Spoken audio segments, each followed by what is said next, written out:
將臨期第3主日，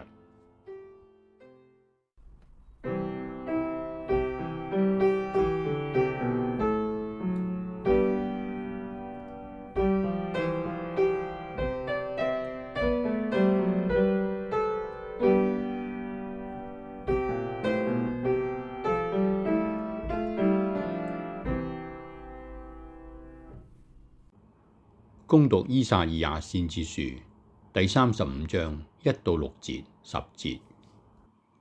荒野和不毛之地必要歡樂，沙漠必要欣喜，如花盛開，盛開得有如百合，高興得歡樂歌唱，因為他們將獲得黎巴嫩的光華，加爾默耳和沙龍的美麗，他們將見到上主的榮耀，我們天主的光輝。你們應加強痿弱的手，堅固顫動的膝，告訴心怯的人說：鼓起勇氣來，不要畏懼。看，你們的天主報復已到，天主的報酬已到，他要親自來拯救你們。那時，瞎子的眼睛要明朗，聾子的耳朵要開啟。那時，跛子必要跳躍如鹿，啞巴的舌頭必要歡呼。上主所解救的人必要歸來，快樂地來到熙雍，永久的歡樂臨於他們身上。他們將盡享快樂和歡喜，再沒有憂愁和悲哀。上主的話。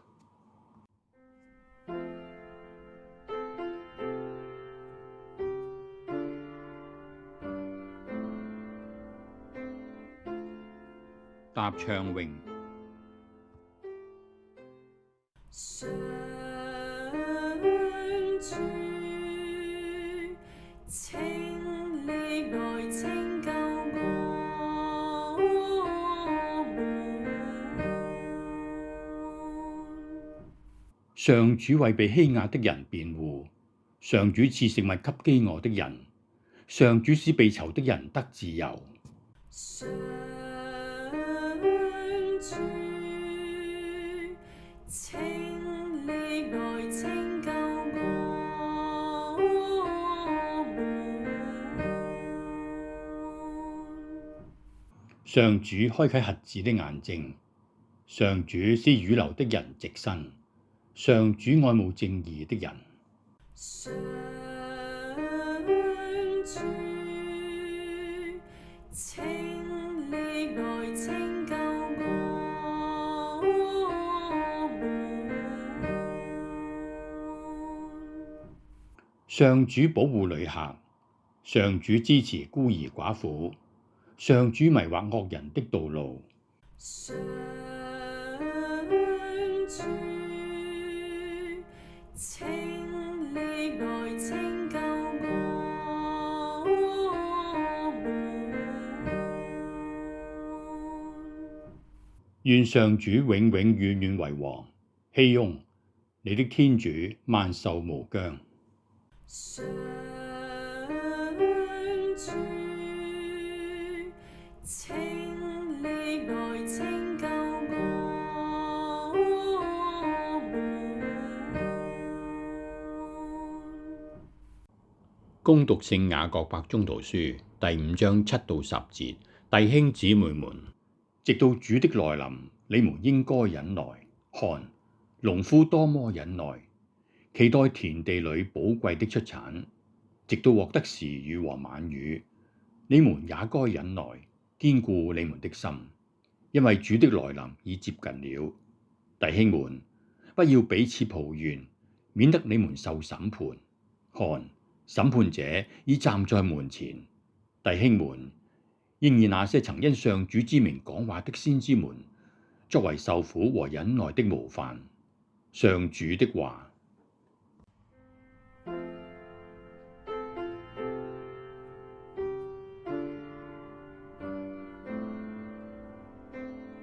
福音前歡呼。阿利路亞，阿利路亞，阿利阿利路亞。恭讀聖馬竇福音11章2到11節。那時候，若翰在獄中聽了基督所行的，就派遣他的門徒去，對他說：你就是要來的那一位，或是我們還要等候另一位？耶穌回答他們說：你們去，把你們所見所聞的報告給若翰。瞎子看見，跛子行走，麻風病人得了潔淨，聾子聽見，死人復活，窮苦的人得了喜訊。凡不因我而絆倒的，是有福的。他們走後，耶穌就對群眾講論若翰說：你們出去到荒野裏，是為看什麼呢？為看隨風搖曳的蘆葦嗎？你們出去到底是為看什麼？為看一位穿細軟衣服的人嗎？哦，那穿細軟衣服的人是在王宮裏。你們究竟為什麼出去？為看一位先知嗎？是的，我給你們說，而且他比先知還大。關於這人，經上記載說：看，我派遣我的使者在你面前，他要在你面前預備你的道路。我實在告訴你們，在婦女所生的，沒有興起一位比洗者若翰更大的，但在天國裏最小的也比他大。上主的話。聖吧，聖吧，耶已消逝，先知們已經高聲宣告，讓我們速踏上正途。曙光將把愁雲消除，若一回帶給我們恩惠，瞎子們重獲見光明。救主快要降臨，我們齊聲歌唱，哈利路亞！我們趕快前往瞻仰他的光榮，永遠燦爛。且聽先知們的警笛，前去迎接光明的太陽。他的光都將至升平，他的恩愛源自天邊，還於道與福他的德政，他的王權往於永遠。救主快要降臨，我們齊聲歌唱，哈利路亞！我們趕快前往瞻仰他的光榮，永遠燦爛。你好，你好，多謝你翻嚟一齊研究將臨期第3主日。呢個主日嘅4篇讀經係好美麗，好有意境啊！所以我想從一個角度睇呢啲4篇讀經，就係一個詩人作詩嘅人，同埋呢一個信徒嚟比較睇呢啲讀經呢，更加會明白詩人與信徒。讀經1，依撒意亞先知書。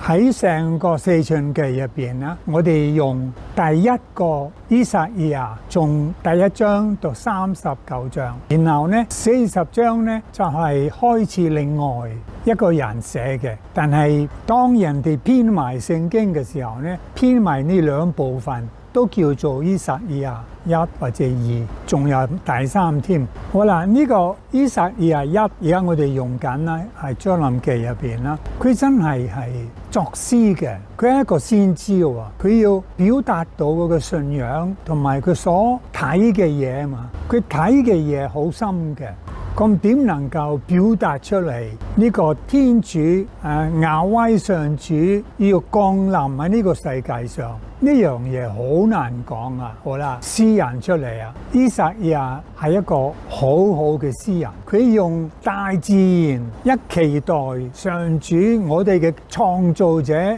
落喺我哋入邊啦。咁啊，大自然開始跳舞啊、唱歌啊、踴躍啊，嗰個大自然都係分享呢個上主降臨嘅喜樂。你聽下依撒意亞第1點樣講啊？佢話荒野和不毛之地必要歡樂。嗰個日子即係上主降臨個日子呢，荒野和不毛之地係沙漠嘅。為以色列人啊，沙漠係魔怪嘅地方，沙漠係死亡嘅地方，沙漠係冇生命嘅。耶穌入咗沙漠，只係祈禱啊，靜一陣啊，就即刻翻嚟。以色列人有2個地方好怕嘅，沙漠同埋海洋一樣，海洋係怪物嘅地方，驚。而家呢，依撒意亞呢個詩人啊，將咁可怕嘅地方好美化佢喎，好似佢識跳舞啊，好似佢明白上主嘅計劃啊，佢都係參與救恩嘅計劃。沙漠必要欣喜，如花盛開，盛開得有如百合，高興得歡樂歌唱。呢個喜樂呢，大自然嘅喜樂呢，都係上主用奇蹟嚟表達出來。佢話：那時盲人將會看見，聾子將要聽到，那時瘸子必要跳躍如鹿，啞巴的舌頭必要歡呼。上主所拯救的人必要歸來，歡樂地來到熙雍。有個詩人描寫大自然嘅反應，亦都有嗰個信徒啊睇到大自然嘅喜樂，因為上主嚟行好多奇蹟，拯救人啊，從患病當中拯救出來，然後呢從罪惡當中拯救出來。答頌詠啊，又係詩人同信徒寫嘅表達。上主開啟瞎子的眼睛，上主使傴流的人挺身，上主喜愛正義的人。讀經義啊，雅各伯書，雅各伯好中意大自然，所以呢佢用大自然嘅環境呢嘅變化，表達到上主嘅來臨。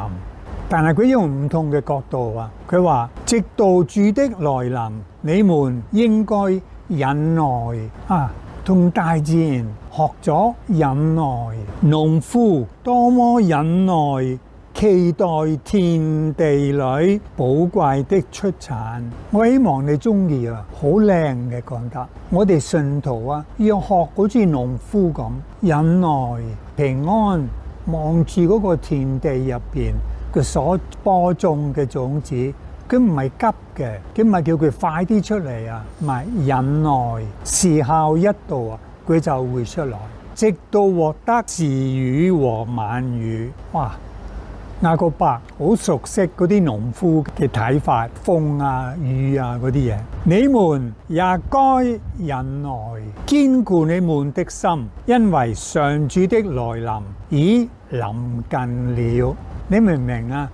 詩人同信徒啊，好似頭先依撒意亞係喺一齊嘅，都係嗰個人用詩嘅說話講嗰個環境啊，然後用嗰個信仰嘅眼睛睇嘅時候呢，更深睇到啊。我覺得呢度呢好明顯睇到詩人同信徒啊有一樣嘢共同嘅，兩個都睇深一層啊。詩人係睇沙漠死亡嘅地方，佢能夠睇到有生命嘅，有喜樂嘅，唔係墳場嘅沙漠。然後呢，嗰個信徒，你哋呢喺沙漠入邊預備一條路，上主要行過沙漠啊！你預備一條路，詩人同信徒啊，唔滿意睇表面嘅事實都係咁多，佢要深入，要透視入嗰個事實好深嘅一層，喺嗰度呢所見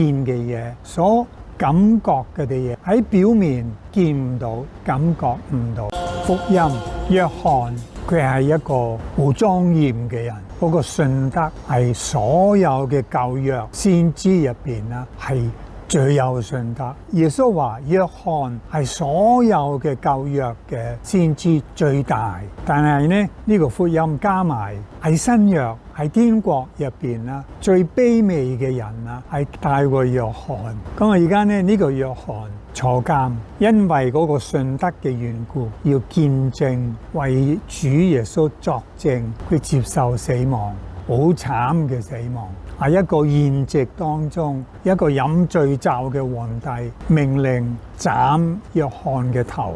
而家呢，佢坐監，我希望你明白點解呢？約翰喺坐監嘅時候呢，叫佢嘅門徒唔該你哋去耶穌嗰度啊，問佢係咪你係我哋期待嗰位，抑或我哋仲要等另外一個呢？嗱，呢個你覺得約翰一見到耶穌已經講請看除免世罪者，請看羔羊，已經講咗啦嘛？係啦，約翰已經講咗啦。約翰嗰啲眼睛啊，信德嘅眼睛喺呢一個普通嘅人身上都能夠見到默西亞，但係呢，約翰都係人，同時佢嘅門徒更加唔係好接受耶穌嘅作風。呢個唔係默西亞，唔似樣啊！呢個講咗好多次啊嘛，即係以色列人所等嘅默西亞好光輝啊，好有權威啊。耶穌唔係太普通，咁啊約翰由自己嘅要肯定自己嘅信德，亦都要使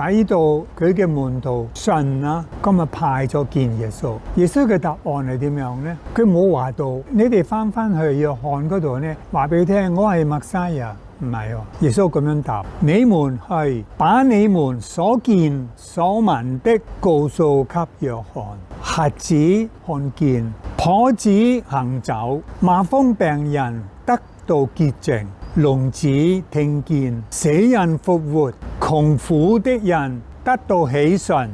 大家都係以色列人啊，熟悉聖經啊嘛。頭先以撒亞先知都講啊，佢嚟嘅時候呢，呢個大自然咁開心，因為呢上主用好多行動肯定佢已經喺我哋當中。呢啲行動啊，呢啲奇蹟，所以詩人信徒睇奇蹟有佢嘅深度啊。好多人睇到一樣嘅奇蹟，但係睇唔到咁深，即係表面醫好佢個眼啊，醫好。幾好啊！我都喺嗰度醫好。但係耶穌呢啲行動呢，係宣揚嗰個喜訊。你哋話俾約翰聽，咁樣你哋見到乜嘢，佢會明白我係邊個啊。然後呢，耶穌直情同人討論：你哋入咗沙漠，點解？點解想見約翰？有咩咁突出？係咪你想見一個着得好靚嘅衫啊？咁你入錯地方，你去皇宮嗰度啊？你想見邊個？一個先知。然後呢度講啦，係約翰係最大嘅先知。點解係最大呢？因為最接近默西亞，因為佢能夠請看，佢能夠話俾群眾聽，請看呢個係我哋所期待。結論，你上個主日，你見到喺聖堂喺祭台側邊，由將臨環見到4支蠟燭，然後中間有一支高少少，每支蠟燭表示一個主日，一個主題。第一個主日嗰個主題就係希望，第二個主日嗰個就係愛。呢個第三你估到係乜嘢呢？喜樂。默西亞時代係喜樂嘅時代。4篇讀經睇到好深啊，睇到默西亞嘅生命啊，默西亞嘅本質係乜嘢呢？喜樂。聖誕啊，係一個喜樂嘅節日。呢個喜樂亦都係好深嘅，需要一個詩人一個信徒先至可以分析到啊。一般嘅人係講娛樂係嘛，但耶穌講喜樂。所以你去聖堂，你望下嗰支蠟燭，提醒你，你唔係一個好喜樂嘅人。